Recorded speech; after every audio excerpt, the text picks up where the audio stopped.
So, start. Hare Krishna.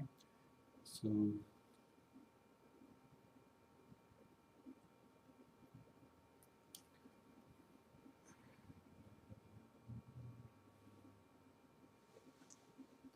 okay, so welcome everybody to the presentation. So, today we will be covering Srimad Bhagavatam 3.6.11 to 34. So let's start off by saying the prayers. Narayana Namaskritya Naram Chaiva Narottamam Devim Saraswati Vyasam Tato Jayam Mudiraye Nashtaprayeshu Bhadreshu Nityam Bhagavata Sevaya Bhagavati Uttama Shloke Bhaktir Bhavati Naistiki Srimvatam Sakatha Krishna Punya Shravana Kirtana Hridayantastoya bhadrani vidhunoti susatam. Srimad Bhagavatam ki.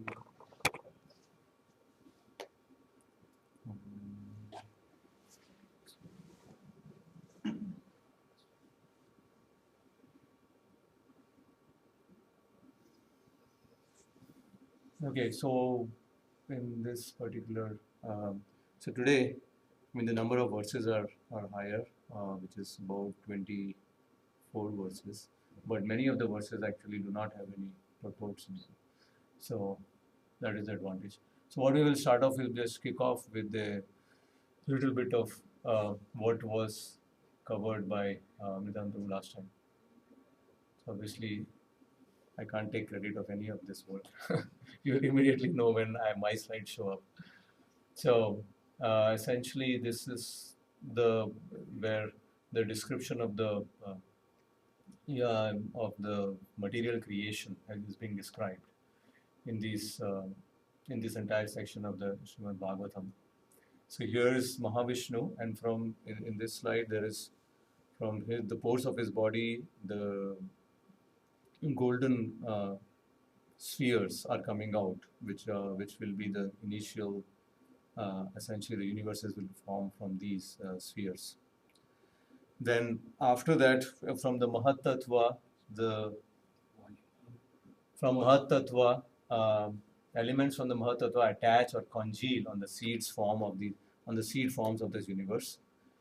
And then after that has happened, this is an extremely quick summary. The demigods of the various elements have actually prayed to the Supreme Lord that to give them the knowledge and the potency so that they can render the service and actually the creation can further move forward. So these are demigods Jivatattva, as Amitabh clarified, which are. Can you call Madhachan?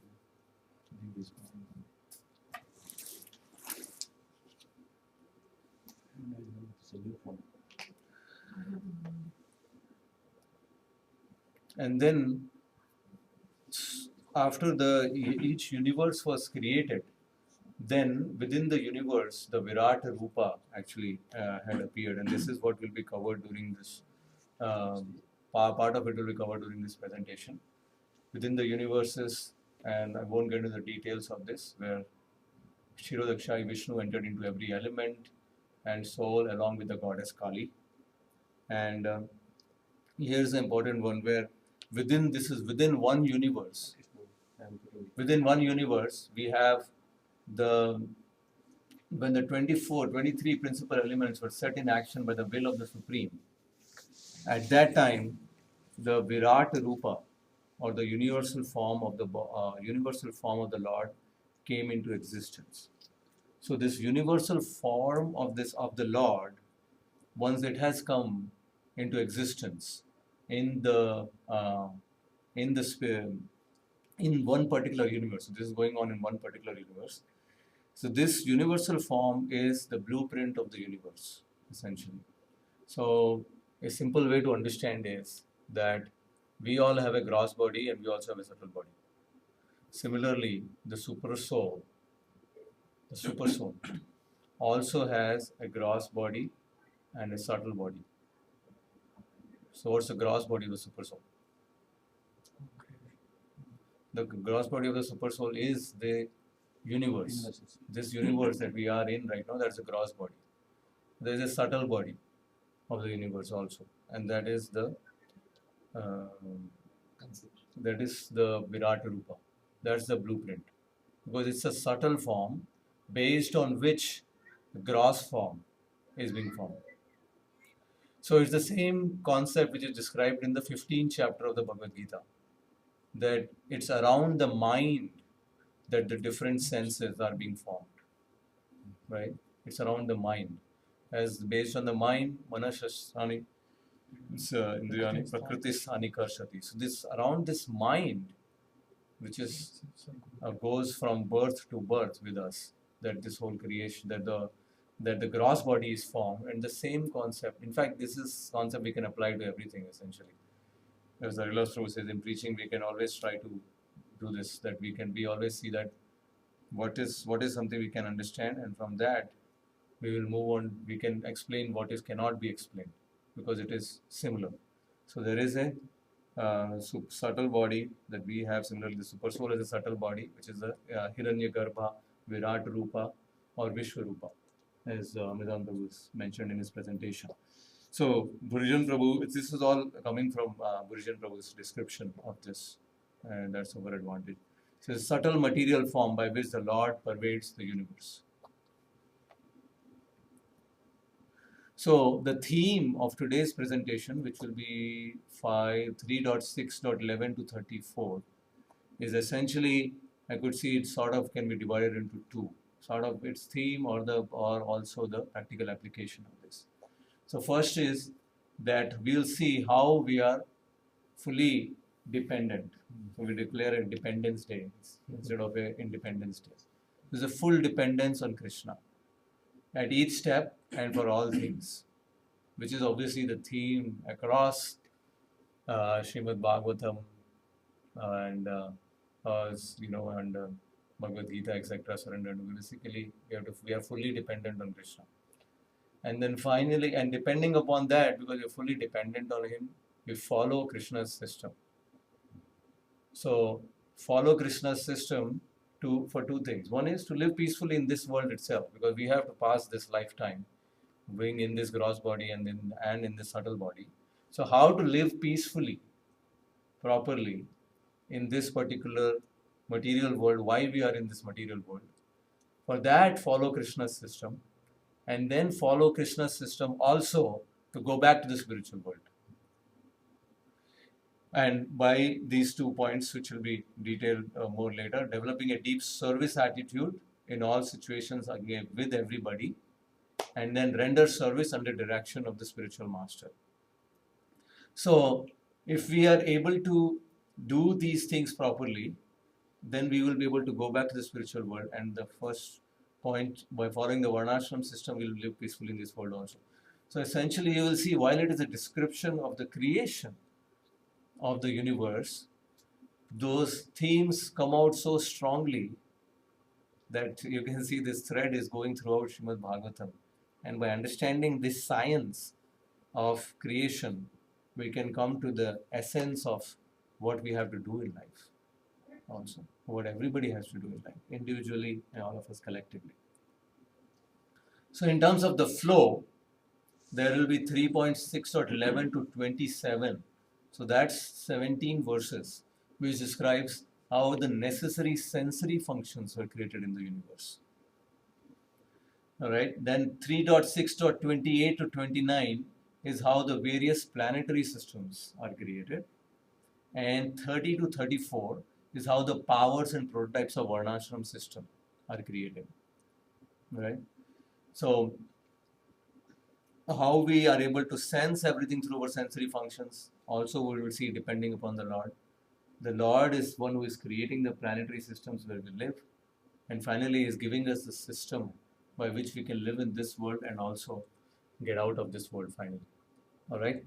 So ready to jump into that. So 3.6.11 to 27. So if I actually read all of the Sanskrit and this thing, then by the time I'm done with that, we'll end the class. So it might be a better idea to skip that, we'll cover the last two verses I found which were good, so we can say the Sanskrit because it's always auspicious to say so. So the first point is after the Hiranyagarbha or the this Virat form of Vishwarupa of the had been created in the universe, and I missed that slide, but he lies down in the ocean for 1,000 celestial years. At that time, then because the prayers and all the demigods etc. which had happened before, finally it's when the first thing which is happening here is that these as part the first thing which is happening is from when Virat Rupa, different parts of the body of the Virat Rupa are getting created. Okay, so whether his mouth is getting created, his palate is getting created, his legs are getting created, his hands are getting created, etc. Different parts of the body of the Virat Rupa are getting created. Now, when these different parts are getting created, for each of those parts, there is a corresponding controlling deity or demigod. And those demigods are called as Adhidaivik demigods. That means these are the demigods which are essentially controllers of that particular or co-controllers of that particular sensory function. All right, whether it is a mouth, legs, etc. So these are directors of the material affairs. They are guided by the universal form. They are created. These demigods are created at that time. So these are not the previous demigods. They are created at that time. They enter into their allocated realms in the Vishwarupa. Once they are created, they enter into that particular part of the Vishwarupa, and they provide the necessary functions in the universe, such as seeing, hearing, etc. Okay. So what are these demigods? So I have created essentially a table here, which is describing these demigods. So 3.6.12 talks about the first demigod. I don't know if it's necessarily in that order. It doesn't say that, but these are the verses in that order. So the first demigod is Agni, and Agni is the part of the universal form that is created is mouth, and from there the birds, the demigod Agni is created, and from there the sensory function of speech, and that's how we are able to speak. That sensory function is created. Then Varuna, the demigod, is created, part of the universal form which is created as a palate. So palate is the upper part of the jaw, which is there. And from there the sensory function taste is created. Ashwini Kumaras, the twin Ashwini Kumaras, part of the universe are created when the universal form, the nostrils are created. So again, whenever these sensory functions, these parts of the universal form are created, these demigods are created and they enter into the Vishwarupa. That is being mentioned. They're entered into the Vishwarupa along with this sensory function. So this sensory function is created, and along with they have this sensory function, they enter into the Vishwarupa. Then the demigod sun is created when the eyes of the Vishwarupa are created and the sensory function sight.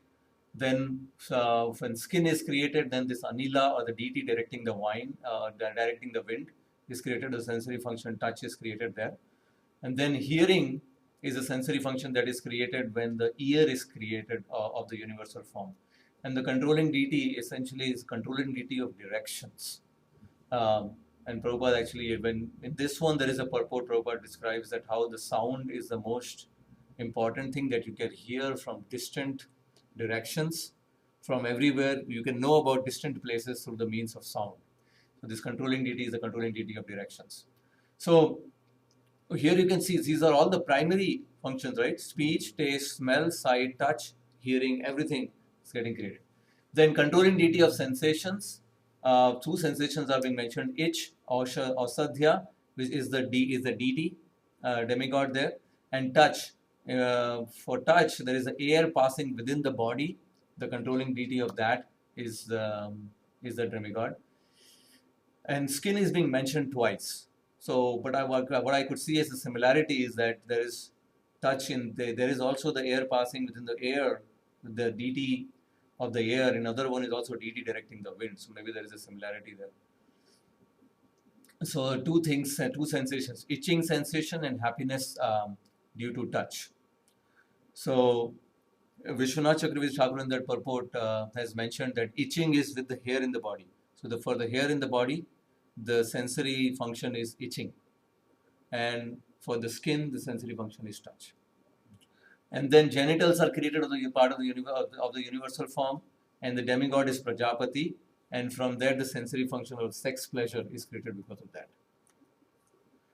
Then when the evacuating channel is created, demigod is Mitra, and that's where we are able to pass stool and urine. Then part of the universe, when the hands are created, the demigod is Indra, and that's how you're able to transact business for your livelihood. Legs, there's a demigod Vishnu, not the Supreme Lord Vishnu, and that's how we are able to move to our destinations. For intelligence, it's Brahma. It's interesting because if you see, one of the things I've noticed in some of the verses in Srimad Bhagavatam, I've not read the whole thing, but Lord Brahma always talks about how our intelligence, we will not be able to understand the Supreme Lord. We can never understand through intelligence. It's interestingly, all the time he keeps talking about that. And actually his body is made of intelligence. Lord Brahma's body in the Satyaloka is made of intelligence. So Lord Brahma is the demigod of intelligence, and through that we get we are able to understand things. Then heart, the demigod is moon. Through that we are able to do mental speculations. The materialistic ego, the demigod is Rudra, and we can do objective actions. Through that, there is no further explanation of what objective actions were meant there, but I'm understanding it's just material activities in general. And then when the consciousness is created, the demigod is mentioned as Mahat Tattva, and through which we can conceive specific knowledge. Unfortunately, Gurujan Prabhu doesn't give more specifics, and Prabhupada has not given any purport, so couldn't understand that part. But essentially, we see that all the parts of the universal form is getting created. The demigods are there, the controlling deities of that, they are getting created and they enter into the universal form.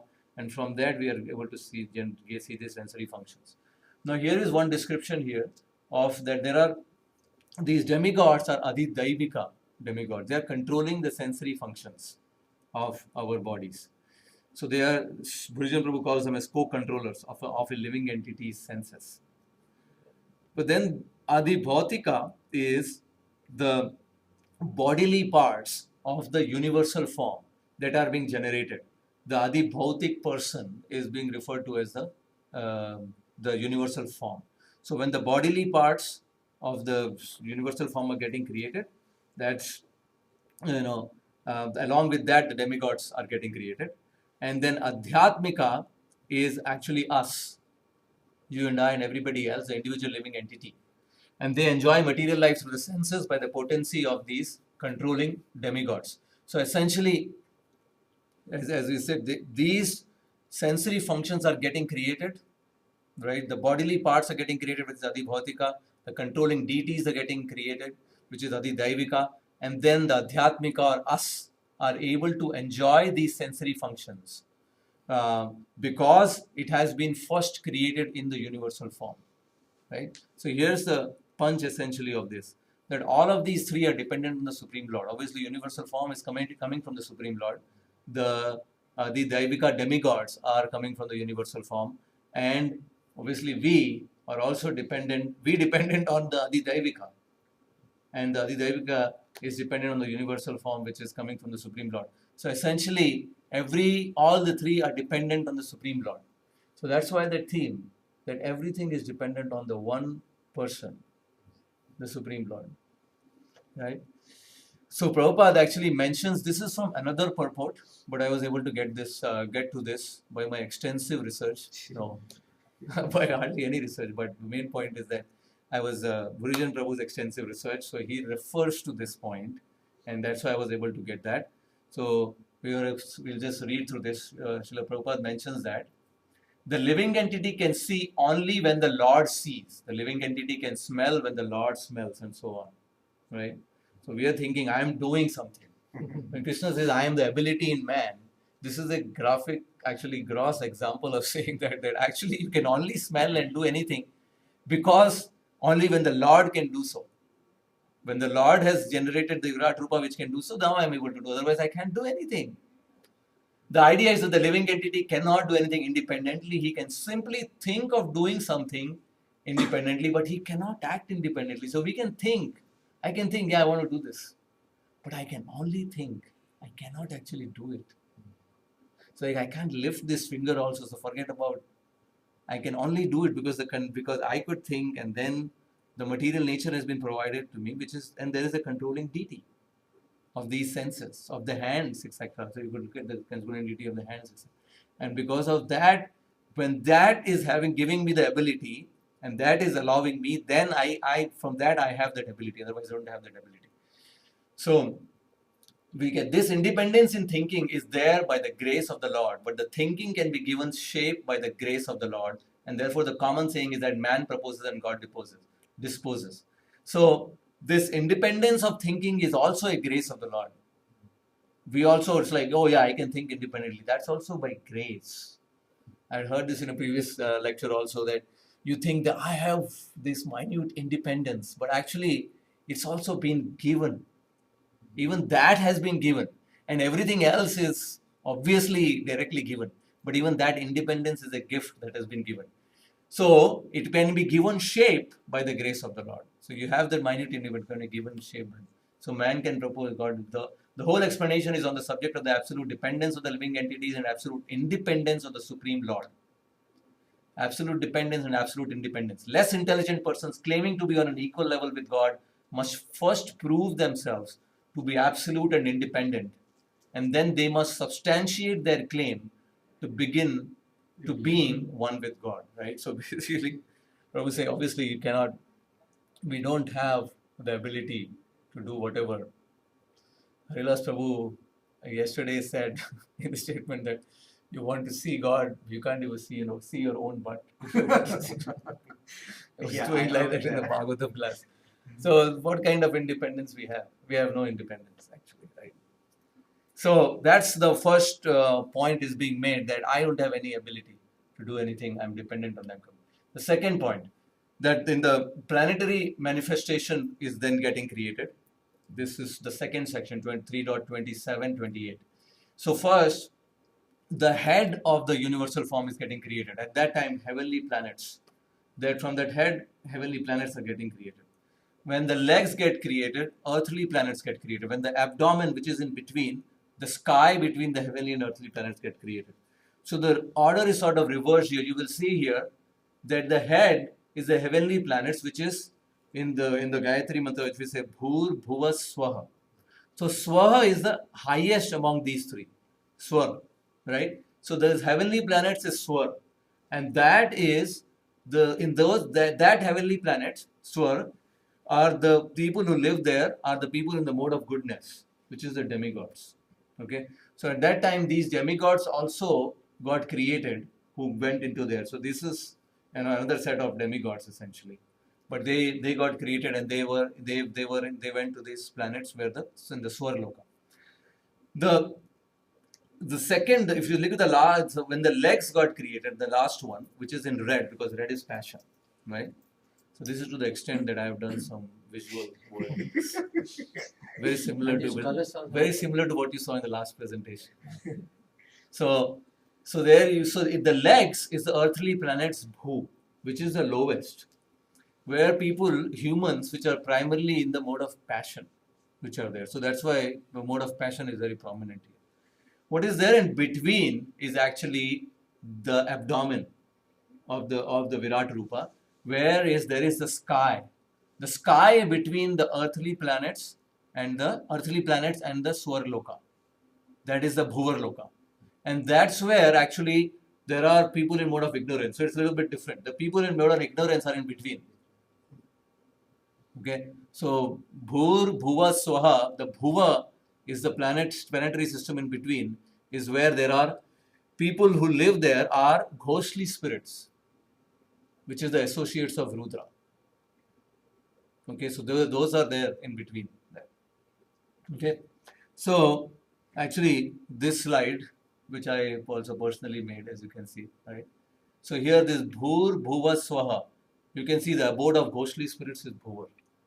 So that's being mentioned here, and Prabhupada mentions in the purport also about this thing, that because a lot of times we obviously hear that in the lower planetary systems also there is people or demoniac species are there.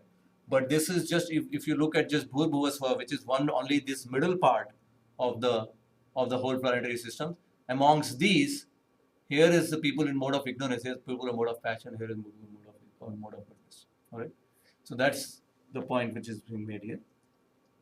Now, these planets are designated as upper and lower based on the classes of the living entities that live there. Right?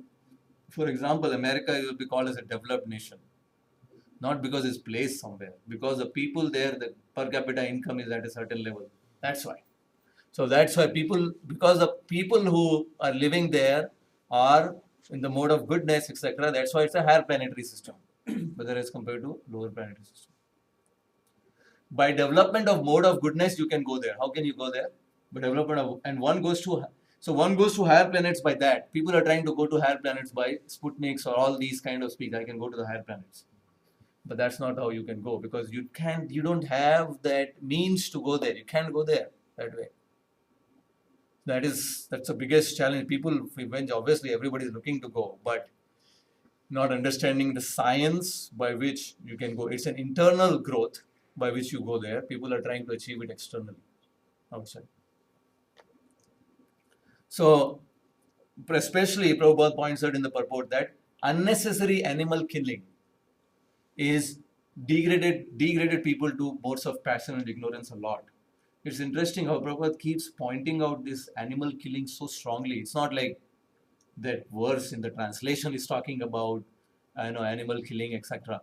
But as soon as mode of passion is being mentioned, Prabhupada, and passion and ignorance, Prabhupada immediately points out that this mass scale of animal killing is degrading people to modes of passion and ignorance like anything. And that's why you can see in his conversations with even big priests, Christians, etc., where he brought out this point very strongly, right? So these people are destined, unfortunately. That is the compassion of the pure devotee. He's trying to tell them, you are destined, just because of this thing, you'll be destined to be degraded to lower statuses of life. So people can only go to the higher planets through the mode of goodness. Higher planets through mode of goodness. In fact, even for bhakti, you have to go towards mode of goodness, and then only you can transcend it. So this Sattva-guna is very important. So then we come to the last section of this, and that is the 3.6.30 to 34, which is Varnashram Dharma. So once the sensory functions have been created, and then the planetary systems have been created, now the prototypes of the Varnashram Dharma are being created, right? So this is the explanation of how Varnashram system is so fundamental to the entire creation, where it is getting created right at the time of creation. So people are saying caste system, but actually it is so fundamental to the whole to the whole creation. That's why Chatur Varnam Maya system. So there is Brahmana, Kshatriya, Vaishya, Shudra, and they are being described as the four parts of the body of the universal form, right? So the Brahmana, he has the vision, he is the intelligent person, the teacher, thinking, listening, advising. Kshatriya is protecting, fighting, administrating. Vaishya, nourishing, producing, and Shudra is supporting, transporting. So we'll try to look at a service essentially. So we'll look at these four different varnas. So varnas is what is specifically being described in these verses. The ashrama system is not being described in these verses. So the first point Prabhupada makes here is, everybody is a part of the body of the Supreme Lord. That means that you can't be degraded.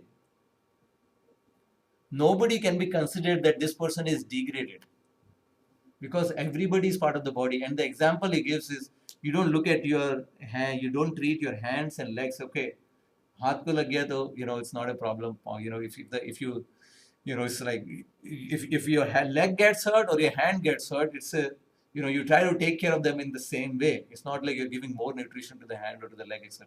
Essentially, every part of the body is important. Nothing is considered degraded, etc. So this idea of where people try to oppose the caste system, saying this is degraded. I was just reading in a few days back. There's Muslim. He's commenting. Muslim in Deccan Chronicle. He's commenting on. He's some kind of a scholar, and he's commenting on the Bhagavad Gita, and he's saying how the OBCs, other backward classes, are being, degraded or considered tormented, and he's saying the Bhagavad Gita actually is not appropriate because it promotes the caste system, and he's actually, the interesting thing is they learn these verses also. So he's quoting Chaturvarnyam Maya System Guna Karma Vibhagashaha, and then he's quoting 18th chapter, and he's saying that there is a description of what the Vaishyas do, the description of all.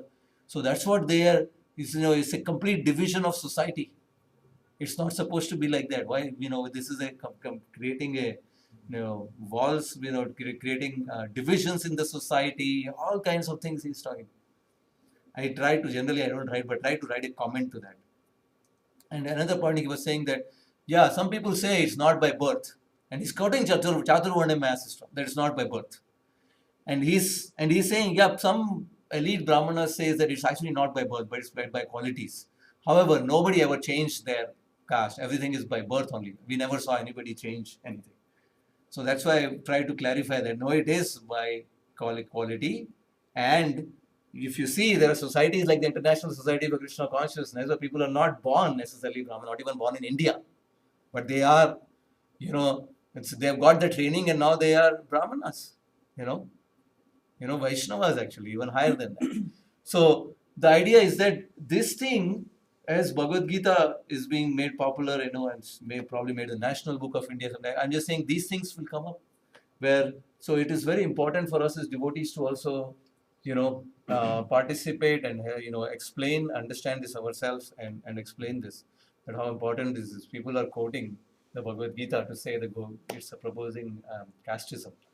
So that's the first point, that nobody is degraded, but still the mouth is more important, right? Because if the mouth is not there, then the person is not there. So still the mouth is more important. The head is more important. If the head is gone, it's all gone. So this is the proper understanding of the caste system, or the system, the Varnashram system. So the first point is the mouth is the Brahmana. So the main qualification of a Brahmana is to be inclined to the Vedic wisdom. So if a Brahmana, Brahma Janati iti Brahmana, if a Brahmana is not inclined to Vedic wisdom, then he is not a Brahmana. So this is a nice one-line definition that we find in the purport. If you are inclined to Vedic wisdom or Brahma Gyan, then you are a Brahmana. If you are not inclined to that, then not necessarily you are experts. Prabhupada is saying you are inclined for that, right? So it's not based on birth. And another important point is that Brahmana is a natural teacher or a spiritual master. So that's the point. If you will see, like in our Varnashram system, also, like Haridas Prabhu wants to do this Varnashram Institute of Benevolent Education.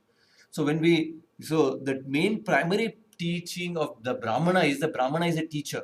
Now it doesn't matter what kind of teacher he is. Like Dronacharya is a Brahmana and he can teach the Kshatriya skills. But the main point is he's a teacher. So they are very intelligent. A Brahmana means a person who is intelligent. He is the head of the Virat Rupa. He is very intelligent and he can teach. He can learn certain things and he can teach, right? And the true Brahmanas, they don't charge anything. That's why Prabhuji doesn't want us to charge also here. So they don't charge anything, but whatever comes in Dakshina, that's fine. So this is the system. So they are not dependent on anybody else, right? But they are just teaching. So this is the primary function of the Brahmana. Very, very nice function, right? Now Prabhupada in the purport later talks about a very interesting thing, Brahmana versus spiritual master. So who can be a Brahmana and who can be a spiritual master? All right. So Brahmana is, so the first point is, he talks about different kinds of Vedic knowledge. Vedic knowledge means that Vedic knowledge can be of the impersonal Brahman, right? But there is no knowledge of the personality behind. That's also Vedic knowledge. So you can have a lot of Vedic knowledge where you do not understand the personality behind, right? That Vedic knowledge is not the very end of Vedic knowledge. The very end of Vedic knowledge is to understand Bhagavan completely, right? So you could be a Brahmana where you do not have the very end of the Vedic knowledge. That's why you have Vedic knowledge, but you don't know the very end of it. You can be a Brahmana, but what can't you be? Yeah, so you can't be a Vaishnav, and hence you can't be a spiritual master. So that's a very amazing point. So they can be Brahmanas, but they can't be spiritual masters because they can't really actually become a guru of somebody. You can't become a guru. It's interesting. So Brahmana means conversant with Vedic wisdom, situated in impersonal Brahman, typically, no knowledge of the Supreme Personality of Godhead. That means he's a Brahmana but not a Vaishnava. But a Brahmana who actually becomes a Vaishnava or who can become a spiritual master is a Vaishnava or a devotee of the Lord. Knows intricacies of the science of Krishna. So there is this verse here. Okay, I forgot to put that verse here. But Kiba Vipra Kiba Naisya Shuddha Sei Krishna Tattva Gyane Tei Gyane Sei Guru Hoy. The essential point is you actually don't even have to be a Brahmana. You can be among any of the Varnas, etc. But if you know the science of Krishna, then you can be a spiritual master. And there is a verse Prabhupada quotes in the Padma Purana, which is actually also saying that unless you are a Vaishnava, you cannot become a guru. There's also a verse in the Padma Purana which says that you can be a Brahmana, but you cannot be a spiritual master or a Vaishnava. And Bhaktisiddhanta Saraswati Thakur also wrote a big, I have not read that, but he wrote an essay, Brahmanas and Vaishnavas, like that, or a book like that. So there is this distinction we got to understand between the Brahmanas and the Vaishnavas.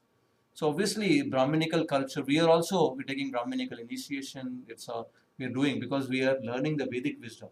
But we are going a step above to understand the Vaishnava culture, and that's when. So that is Brahmanas. And the Kshatriyas, the primary qualification is their power to protect the society. So if you don't have the ability to protect, then you can't be a Kshatriya. So that's the first point, is the Brahmana wisdom. Vedic wisdom you have to know. Kshatriya, you have to have the ability to protect. Like Krishna was somewhere I heard in a lecture that Arjuna was saying, I want to run from the battlefield. So Krishna said, don't do that. I want to go and beg. Right? But he said that I will just go and beg. So in some lecture, somebody said, I did not heard the lecture directly, but I think Govind Charan Prabhu was telling this. They said, if you actually become Arjuna, if you become the beggar, then among the group of beggars, when there is any injustice, then you will protect. You will become the leader and you will protect. You will try to stop them because that is the nature of a Kshatriya. Right? So protect from what? From the disturbing elements of thieves and miscreants. Right? So obviously people can otherwise put any kind of protection, but this is so the Kshatriya is called as a Purusha. Is because Purusha is also referred to the Supreme Lord. The Krishna is the only Purusha, as being mentioned. But the Kshatriya is also called as Purusha because he is expected to represent the Purusha Lord to give protection to all. The Lord is supposed to give protection to all. The Kshatriya gives protection on the behalf of the Supreme Lord. But he gives protection not just to some people. I'll protect you, I'll protect you, I'll protect you, not you. Not like that. He protects everybody, and he protects to the extent of not just people on the land, but also in the water, also in the air, and also both man and animals. Again, Prabhupada brings that point. So you can see here, it is such an important point of this protection of animals. It's very interesting because the animals are completely innocent and they have no voice essentially, if you think about it. Animals have no voice. If nobody sells anything about them, then they, But here is the compassionate, pure devotee of the Lord, that he's always talking to the people who can't, these living entities who don't have a voice at all. So he keeps bringing their voice in. So this is actually the compassion.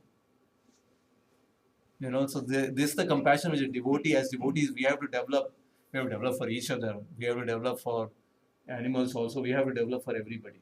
It's not that it's a person who is weak, and if you see in the material world, it's all like that. If you can do something for me, then I'll do something for you. But if you can't do anything for me, you scratch my back, I scratch your back. But the spiritual philosophy and which we are trying to follow is totally opposite of that. I will do something for you even if you have no ability to do anything for me. No ability at all. Not even, there is no possibility at all. At least in this bodily form, as we can understand. Right? So this is the compassion that we can see. So that kind of compassion is there in the Kshatriya also. So you can see this compassion which is there in the Kshatriya also. So that is why he is respected as the Lord. The Lord is the most compassionate. The Kshatriya becomes very compassionate. With his power, he becomes compassionate. He doesn't become arrogant. So contrast it with today's government, right? So previous government is made of Brahmanas and Kshatriyas. Today's government is made of Vaishyas and Shudras. Right? The max you can go is Vaishyas. There are some Vaishyas. Vaishya means I immediately when I see something, can I make more money here or there? If you were thinking, that mentality comes very naturally to you as soon as you think of something, you're a Vaishya. So there are many people like that. They always think in those terms. Right? So that's a Vaishya. A Shudra is pretty much everybody. Kalau Shudra Sambhava.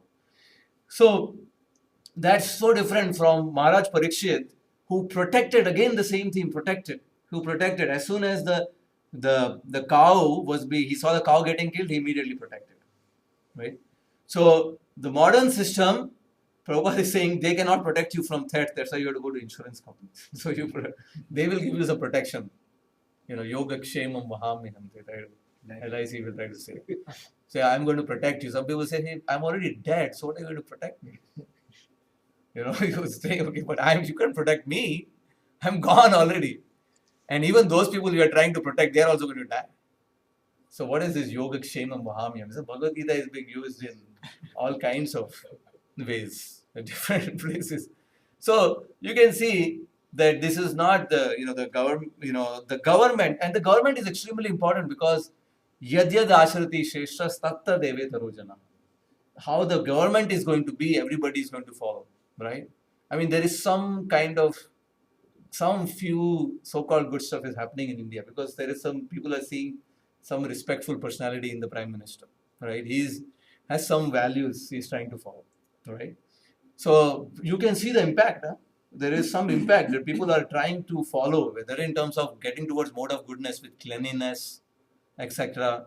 Some of these things that So that's the thing. Then if people are at the top of complete Kshatriya, complete Shudras, right? So then what's the point? But if they have some good qualities, then they will follow. So Prabhupada's very strong statement, he says that the problems of modern society, again, is a broad statement. Modern society has problems. The primary problem is Brahmanas and Kshatriyas are not there anymore. It's only Vaishyas and Sudras. That's it. This is the primary problem we're all facing here. If Brahmanas and Kshatriyas were there, they will lead the society. And we can see if they lead properly, people will change.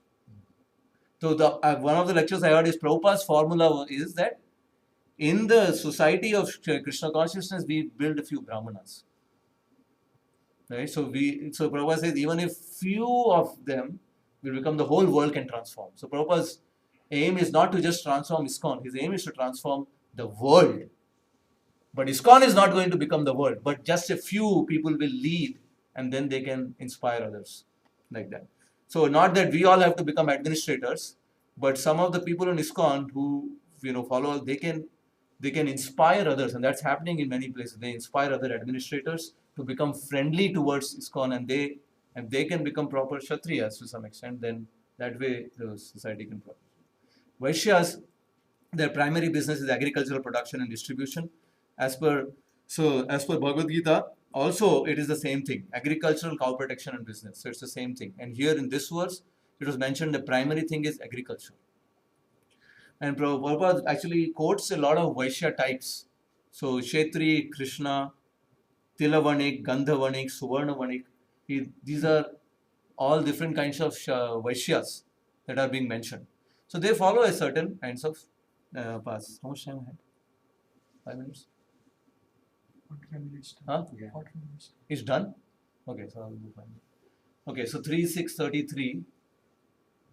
Alright, so then we will not read the Sanskrit, then we'll just read the translation. So this is last two verses. Thereafter, service was manifested from the legs of the personality of Godhead for the sake of perfecting the religious function.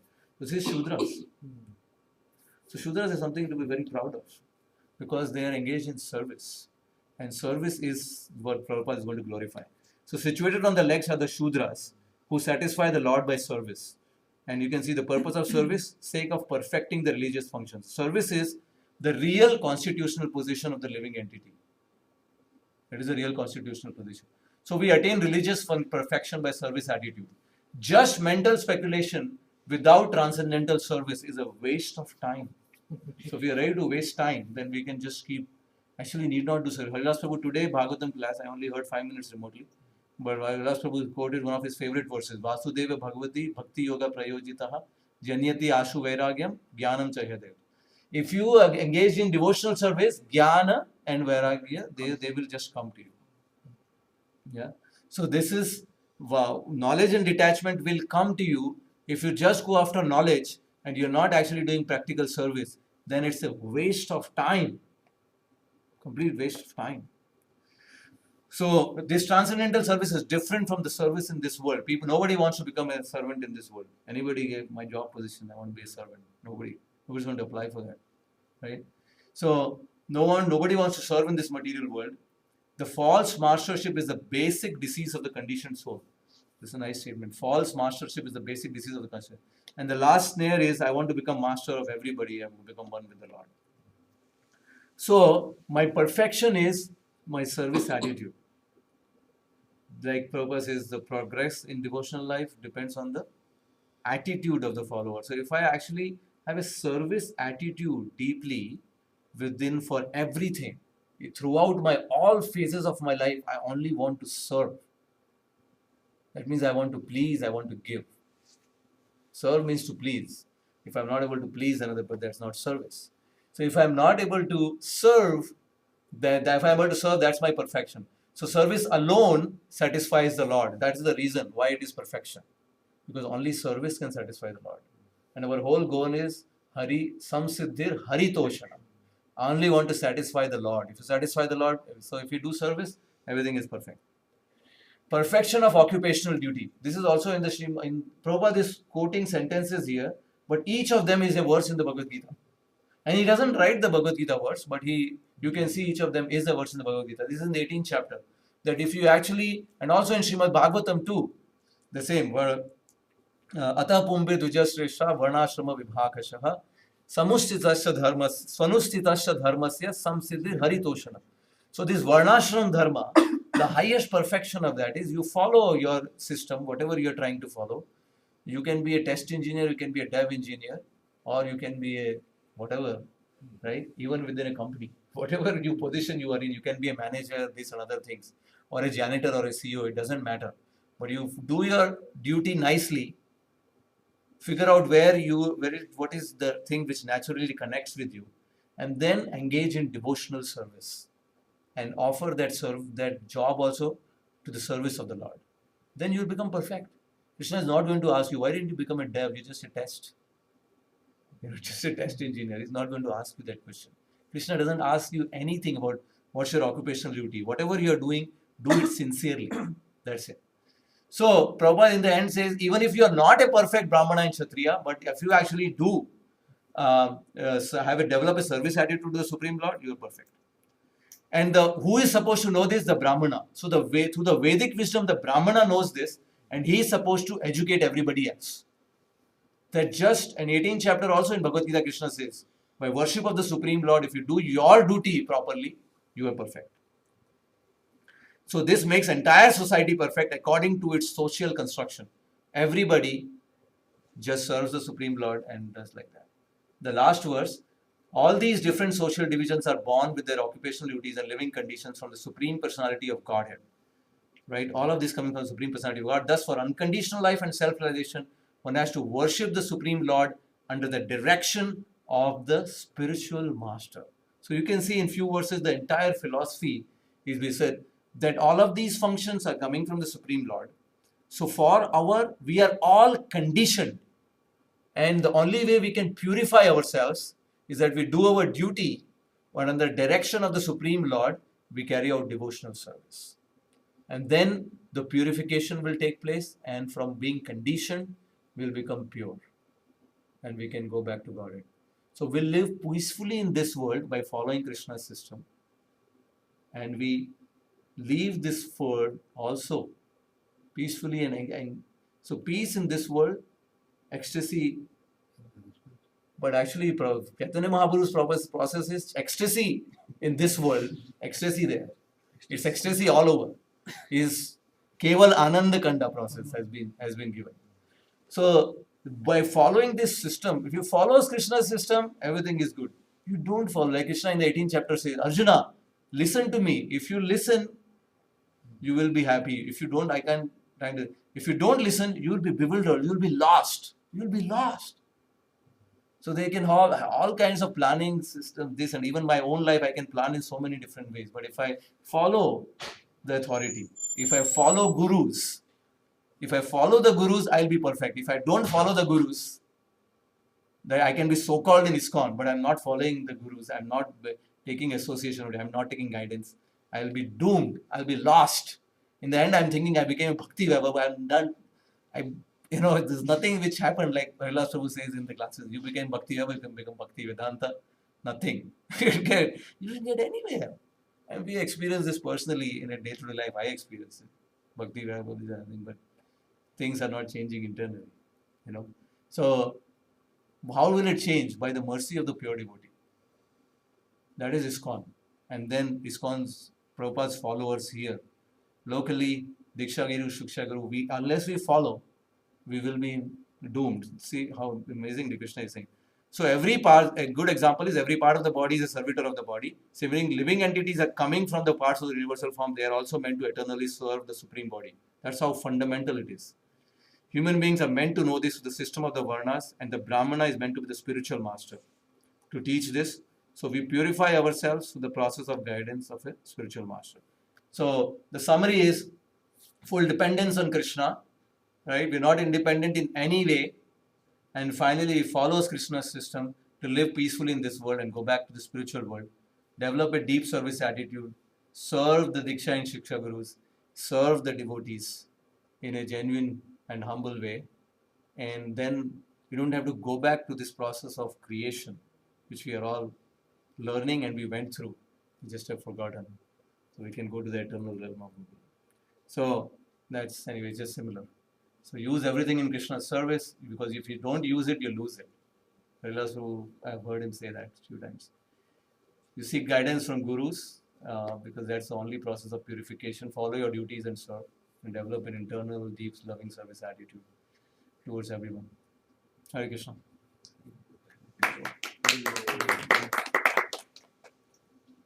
Actually, one of the speakers said, after devotional class, don't clap hands. If you want to say Haribol, raise your hands and say Haribol. Because clapping is a Western thing that got introduced in Vedic culture. Right. Haribol.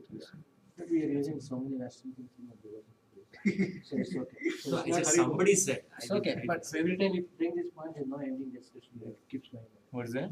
What is it? We're also using Western point. So many things in our preaching. Oh, that's a So good point. drawing a line is sometimes like Yeah, something.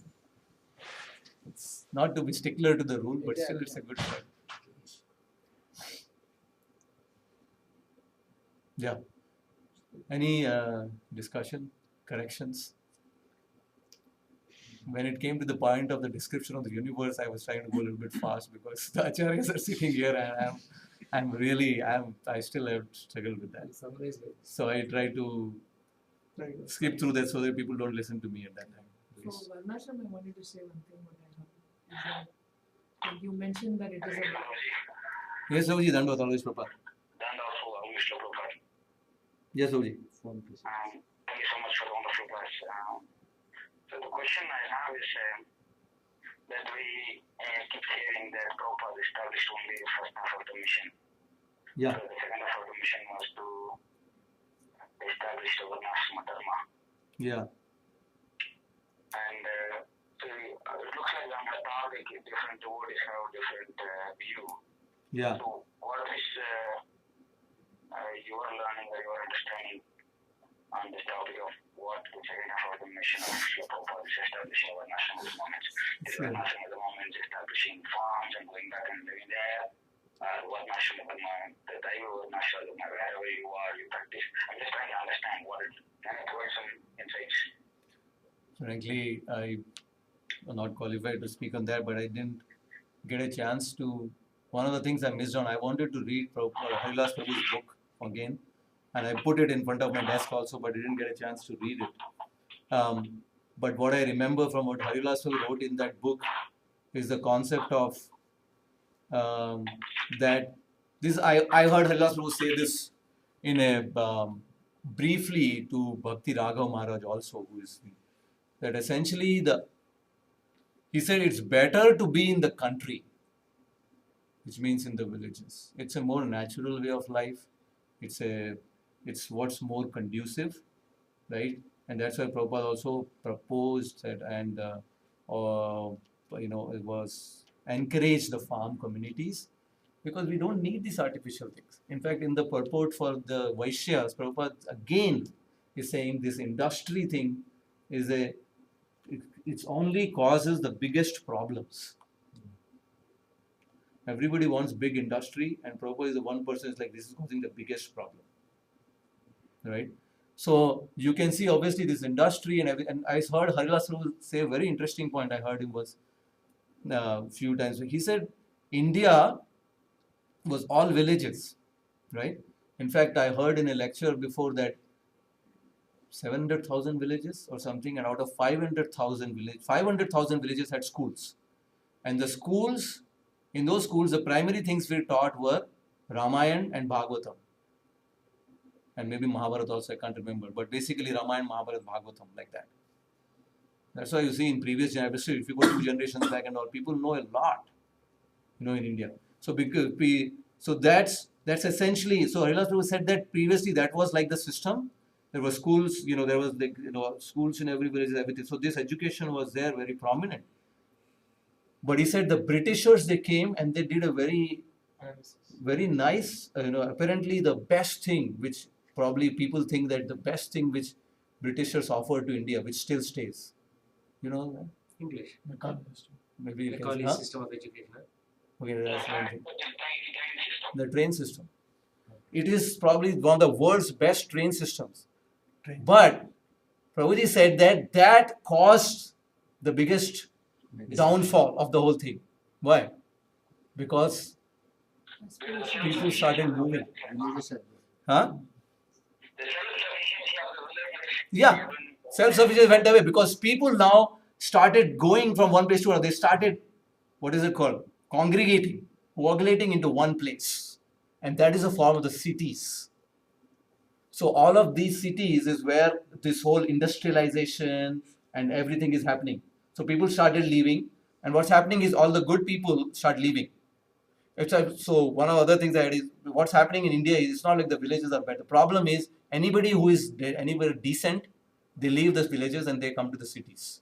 So who's left in the villages are rogues and they really don't do much. So I heard like one time Rohini Bira Prabhu, he came and said they should work, they should do something. But in the villages, the people who are left are not. For instance, also the people who are little more smart, like Indians in US typically are the more intellectual and all that. But same thing has happened, the more intellectual class from India has come here in general on an average.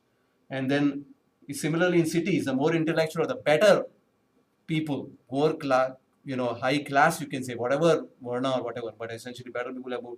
So I think the general point I'm trying to make is that this kind of thing which happened. So the country is not really country, but the ideal thing in Varnashram is that there should be country, self-sufficient villages, simple life, natural life, dependent on God and everything. And so that way the life is natural and most conducive for growth. And that is the Varnashram system, essentially, where everybody is just following, in their own sufficient village. But not so that is encouraged, but not everybody will be able to do that, although that is the idea. So I heard Harilas Prabhu specifically saying like this to Bhakti Raghav Maharaj. He's saying, country is better, however, not everybody will do that. And that is why Devi Varnashram. And he refers to it as Devi Varnashram. The Devi Varnashram means within the city, whatever you do, you can continue to do your duty. So you don't have to live necessarily in the temple.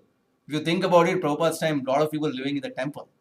So they literally just were, stepped out. I mean, they were stepped out of the Varnashram in once. I mean, they were grahasthas and everything, but they literally just like, or they're not doing jobs and all that.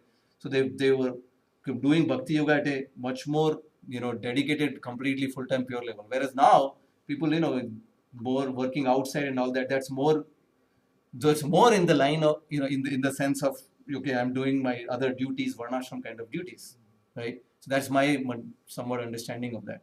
Where But- this Devi Varnashram word is used in the scriptures? Bhakti not talking. I have heard it a lot of times. I Not can't. in Bhagavatam or Bhagavad Gita. In It's Purport you will find. Purport. So it's Acharya's. I'm sure Prabhupada used it in purport. I There's can't a remember book where. also. And I know Harilas Prabhu uses it a lot. And it's been there used are the also. different descriptions of different types of Varnashram. That's There is, 4.25. Yeah, I'm not an Asari, expert at that. there is Samanya, there is What's Apatha. Correct, but all these are in Bhagavad Gita or There is a Bhagavatam or in book. purports.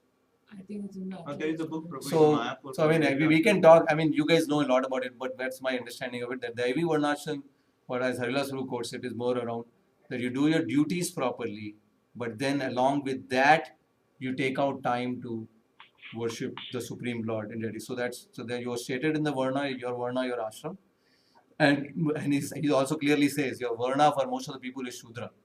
Some people little bit Vaishyas. That's fine. That's not okay. You couldn't, you are working for somebody from Nechas also and all that. And also, you are Kala Shudra Sambhava. But that's fine. You can be a Shudra in the Varna category, but you are trying to still worship the Supreme Lord. Right? So that way, as Prabhupada says, you may not be perfect, but you are trying to. So that kind of thing is being promoted in one sense. So to try to follow that. Then the other thing which, like Harilas Prabhu is trying to do here, Varnashram Institute of Benevolent Education. So one of the primary things Prabhuji keeps saying for that is that we have to teach what the universities are not teaching. So universities are teaching, all kinds of mundane material knowledge. Whereas what Varnashram Institute can teach is how to develop the Brahminical quality, how to develop the Kshatriya, how to, these kind of qualities have to be, so teachings where you can develop such, like the qualities of a Kshatriya or a Brahmana or all of these kind of, those kind of things have to be taught. So people, in one sense they say value education, character and other things, but it can be, taken to a different level where people come out as, much better people in the society. This is what the Brahmana and Kshatriyas were, true leaders. How do you treat, true leaders where the Kshatriyas can be, true leaders that the Brahmanas can be also, true teachers, proper teachers. So I think that's my understanding that in one sense that by this Varnashram college and etc. So country is better if we develop those farm communities, but both of those things have to go on. So Bhakti Raghav Maharaj, if we see, actually a lot of his work is around the farm and the cows and everything. Is lot of work Maharaj is doing there in various communities there. Excellent work, right? And when I asked Harilas Prabhu about that, Harilas Prabhu said, yeah, that's very good what they are doing. But at the same time, not everybody will be able to do. So in the cities, we have to also do this Varnashram education and facilitate this kind of a congregation where everybody is doing their duties but still dedicated. That's my understanding of this. Just thought of sharing one point on muting. Thank you, Prabhu. Thank you for the revelation. No, you please share your points. Yeah. I know, probably we are out of time, so, but my understanding is that basically there are two types of Varnashram. One is Daivik, another is Ashrik. Daivik means you keep Krishna in center, and Ashrik means you keep yourself in center. You follow all the protocols of Varna and Ashrama, organization of the society and everything, because there is no concept of God, Yeah. Mm-hmm. Meaning your work, you scratch my back, I scratch your back, arrangement in the society perfectly functioning. Yeah. You follow even the Vedas and everything. Yeah. But the primary interest is the self, Yeah. material advancement. Yeah. The Daivik center, garden center. Yeah. Around that, you cooperate and facilitate. Yeah. So that's what original Varnashram Dharma is, Daivik or giving garden center. Yeah. So that's what we are trying to do. But in this process, right, Varnashram Dharma is supposed to purify one's consciousness. By doing this, in connection to God, it's supposed to purify us, and one get purified, right? Yeah. The person and more internally gets detached. There are two types of detachment. One is internal, and other is external, right? Hmm. So going and just giving everything one going in village is external, Yeah. but also there is internal detachment has to happen. Yeah. So that's why Devi Varnashram Dharma is the most, that's the only thing which can purify us. As we are getting engaged in devotional service, as we are getting purified. So at some point of time, because of the internal detachment, things will automatically get simplified. Yeah. You might be living in a palace, but you are completely detached. You are engaging in service of Krishna. That's it. If you can't engage in palace in service of Krishna, if you don't know how to do it or you are not capable of doing it, then the person will give up if he is purified. Yeah. But if he has a proper guidance and expert devotee, then he will say that, okay, there is a use. This palace also can be utilized in the service of Krishna. You should continue to stay there, but be detached. Yeah. And these are the ways we can engage this palace in service to Krishna. Yeah. Prabhupada demonstrated the example with the George Harrison, right? Yeah. George Harrison was willing to leave and they joined the temple and shave his head. Yeah. But Prabhupada said, like, Krishna had given you this talent of singing. Instead of giving that up, you should continue to engage in service of Krishna. That singing talent you should use in Krishna's service. Yeah. Right? That's why we see sometimes devotees are very wealthy devotees are there. Some devotees, they downsize themselves. Some devotees, they continue to live in this big house because the special master has given direction, okay, you continue to stay there, but this often can be utilized in service to Krishna. Yeah. Yeah. So that's good things, right? The detachment is like internal and external. When we engage in Devi Varnashram Dharma, that will purify. Yeah. So then spiritual living high thinking develops. Yeah. Yeah, that's wonderful. Thank you for sharing. Yes, you want to say something? No, I was trying to share what I heard from Prabhupada. One of the point, like Dronacharya, he was respected as a Brahmana, but he was acting as a Kshatriya. And one more point I was remembering, like Prabhupada saying, Brahmana can take up the job until Vaishya, if circumstance situation comes. So one of the examples was Dronacharya. Like Never of Brahmana Shudra. can go to Kshatriya and Vaishya, but he cannot act as a Shudra. Yeah. So that was one case. And another point, like everybody is talking same point, like nice, like on Varnashram Dharma, like even an engineer is acting as a Shudra, maybe in worldly. Mahachandra, can you mute yourself when you're not speaking? If he is connected with Krishna, then he become a Krishna consciousness. That head, hands, legs, right? So Prabhupada was saying like if even an engineer, even he's acting his occupational duty as a Shudra. That's why Devi Varnashram come, because we have seen that chart. Devi Loka, that metro. But Prabhupada says legs are also important. May not be important as a head, Yeah. but still legs are used in Krishna's service. Engineer is Yeah. in Devi Vaishnava. He is connected with Krishna. He is a Vaishnava. Yeah. So, Yeah, he's a Vaishnava. You can be a Vaishnava whether you are a Shudra or this other things. And that's what we are trying to become. Yeah, wherever We're they trying are to connected. move towards even following a Shudra profession right now, Yeah. but we are trying to follow a Vaishnava, try to be a Vaishnava. Because trying to dedicate ourselves to the service. Yeah, go ahead. And we can speak. Yeah, It's go harder. It's tired. Yeah, I was here, like you were mentioning that point that when you talked about Varnashram, when you talked about figuring out where you fit and like doing that, and there's no difference in Krishna's service because all of these different Varnas represent the parts of the body of the Supreme Lord, and then you don't say that the head of the Lord is more important than the legs. So in the sense that we are all engaging in service of the Lord. But the point that I heard was that it is not just based on what your nature is and what you like to do. Like one's nature will be of a teacher and one may like to teach. and when we good at teaching the concepts also. But then the consciousness is very important, because are we qualified to be that teacher? It's not just what you are good at, what you like to do. It's, you may be a very good fit over there, but then what is your consciousness? Because what I was reading was that a person may be very good at teaching hateful ideas. That person may be a very hateful person inside, and may be agnostic or may not have the right consciousness and may continue teaching that. So Interesting. that qualification has to be developed. And then I was remembering hearing in one Govind Prabhu's lecture, he was not speaking in regard to this, but it kind of connected for me, that there was this think tank of people developing the bomb, like a lot of scientists and everyone. And then there was this university student they had hired to also be a part of that think tank, because he was very sharp and very intelligent. So then they started thinking about, we have to test this bomb. Like, where should we test this bomb? So now if you look at the proper society structure and everything, these people should actually be the Kshatriyas who are, like, developing some weapons, and they are, for the protection of society and whatever. And they have to test it. So different people came up with different suggestions. And the university students said, no, we should actually, they said, we should test it near the Rocky Mountains, or someone said in the deserts of the country and all. And the students said, no, we should test it in New York City.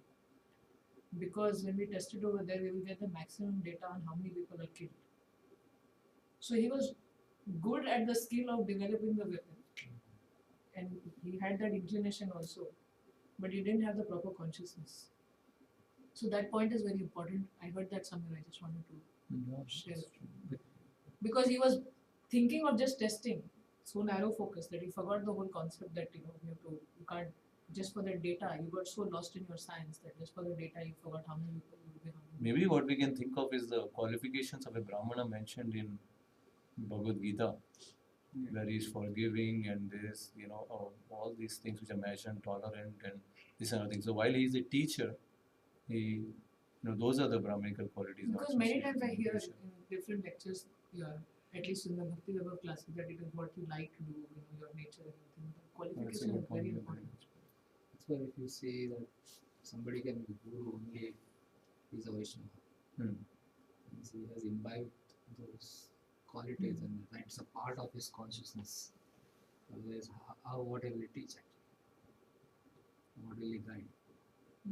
Yeah. So that's No, and then That's all of amazing. us are teaching. So something that slide was very nice to meditate I about. think in that guna karma vibhaga, that guna comes consciousness. Guna, like he do have consciousness. So that is why, as we are teaching, I think we are So we have to become Vaishnava. we have to become Vaishnava. We have to develop those. And Vaishnava has those 26 qualities, but you can see many of those are the Brahminical qualities also, which is mentioned there. So we have to develop those qualities. If that university student doesn't have those qualities, so we can be better. We could be No, so good. like when I think about that example, when I think about myself, I think that okay, we are understanding something, we are able to explain the points based on Radha Krishna Prabhu's mercy and Harivalas Prabhu's mercy, and all the spiritual masters who visit over there. We are able to understand. We have been given that intelligence, and we have been given that knowledge. But then, what are we teaching? Where is the consciousness? Like for myself, I have to cultivate, like my own, purity, my own devotion to my own service attitude to all the devotees.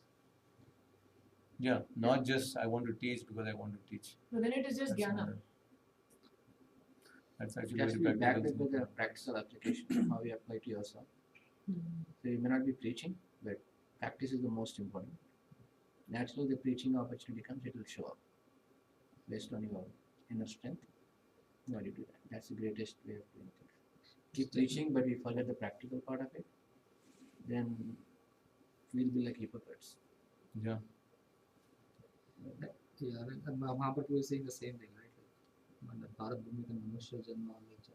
Janma sarthak kari karo paropkar. Yeah. First you So fix first you Yeah. So then, but we are in the mode of like paropkar all the time. yeah. That's true. The Janma Sarthak Kari is not happening. Sarthak kari is not happening. No, but it goes in parallel. But I think No, but he's saying you have to focus on that. Yeah, the thing is ki, the way the facilities are, we are getting a chance to do Paropkar. Yeah. We're getting that chance. It's not like, if you say, Prabhu, I'm not going to do any service, I'm just going to sit in the closet and just keep reading. That's a different. Sarthak will not do that. then the Obviously, that's not the right thing. They are doing anyway the second part, but the first part we may lose sight of that because that's an individual. That's a good point, but I was thinking another way also. Prabhupada said in one of the lecture, even a small daughter, she says, personality of Godhead, she is more than a yogi. That means according to their level, that capacity realization, they can reach. At the same